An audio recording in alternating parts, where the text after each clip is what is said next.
Assalamualaikum warahmatullahi wabarakatuh. Perkenalkan, nama saya Sang Aji Wijenarko, nomor absen 27 dari 12 MIPA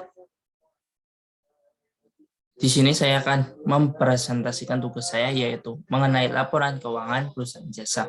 Dimulai dari pengertian laporan keuangan itu sendiri, yaitu laporan keuangan adalah catatan informasi suatu perusahaan pada suatu periode akuntansi. Jadi, laporan keuangan adalah catatan informasi mengenai keuangan dari suatu perusahaan pada suatu periode akuntansi tertentu. Biasanya, laporan keuangan disajikan pada hasil akhir dari akuntansi. Kemudian, laporan keuangan memiliki manfaat, yaitu satu, yang kedua adalah menggambarkan kondisi dan posisi keuangan suatu perusahaan. Jadi, laporan keuangan perusahaan jasa memiliki manfaat, yaitu sebagai media komunikasi dan pertanggungjawaban antara manajemen atau perusahaan dengan para pemiliknya atau pemilik saham. Yang kedua adalah laporan keuangan dapat menggambarkan kondisi dan posisi keuangan suatu perusahaan serta hasil usaha suatu perusahaan pada periode. Bentuk dari laporan keuangan dibedakan menjadi 3, yaitu satu, laporan laba atau rugi, yang kedua adalah laporan perubahan ekuitas, yang ketiga adalah laporan neraca.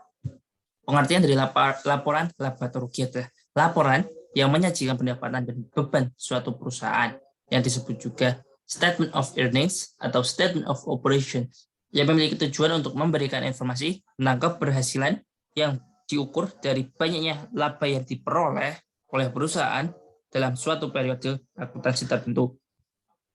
Laporan laba atau rugi juga dibedakan menjadi 2, yaitu bentuk single step atau bentuk langsung, yang kedua adalah bentuk multi step atau bentuk bertahap. Bentuk single step dibuat dengan cara menjumlahkan seluruh pendapatan dan seluruh beban, kemudian dari selisihnya dapat diperoleh laba atau rugi usaha dari perusahaan tersebut. Yang kedua adalah bentuk multi step atau bentuk bertahap. Dibuat dengan cara memisahkan antara pendapatan usaha dengan pendapatan di luar usaha dan beban, dan memisahkan beban usaha dengan beban di luar usaha. Kemudian, laporan perubahan ekuitas. Pengertian dari laporan perubahan ekuitas adalah laporan yang menyajikan perubahan modal yang terjadi setelah digunakan untuk membiayai kegiatan usaha dalam satu periode akuntansi tertentu. Laporan perubahan ekuitas disebut juga Statement of Owner's Equity. Kenaikan ekuitas pemilik dapat berasal dari investasi pemilik dan laba bersih atau pendapatan lebih beban. Sedangkan penurunan ekuitas dapat disebabkan karena penarikan pemilik dan rugi bersih beban penurunan ekuitas pemilik dapat disebabkan karena penarikan pemilik dan rugi bersih. Yang bentuk laporan keuangan yang terakhir adalah laporan neraca.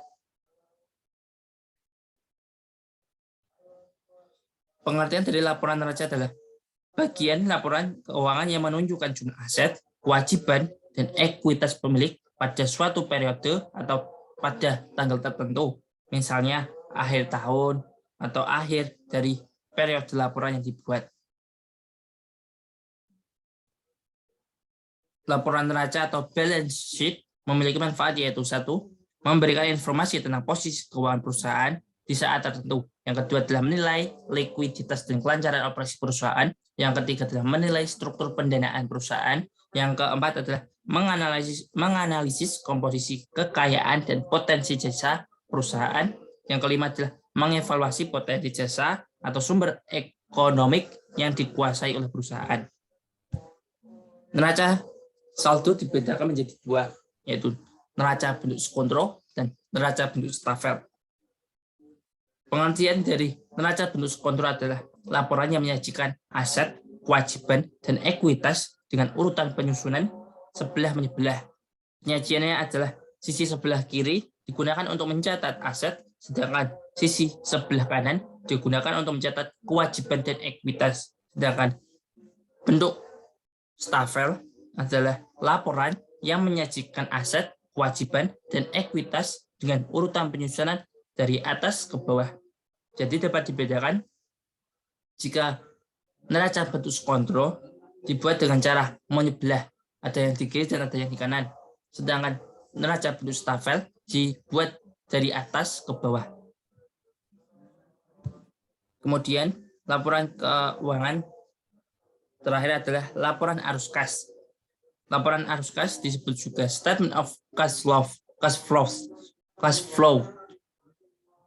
Maaf, laporan arus kas disebut juga statement of cash flows. Laporan arus kas dibedakan menjadi 3, yaitu arus kas dari aktivitas operasi, yang kedua adalah arus kas dari aktivitas investasi, yang ketiga adalah arus kas dari aktivitas pendanaan.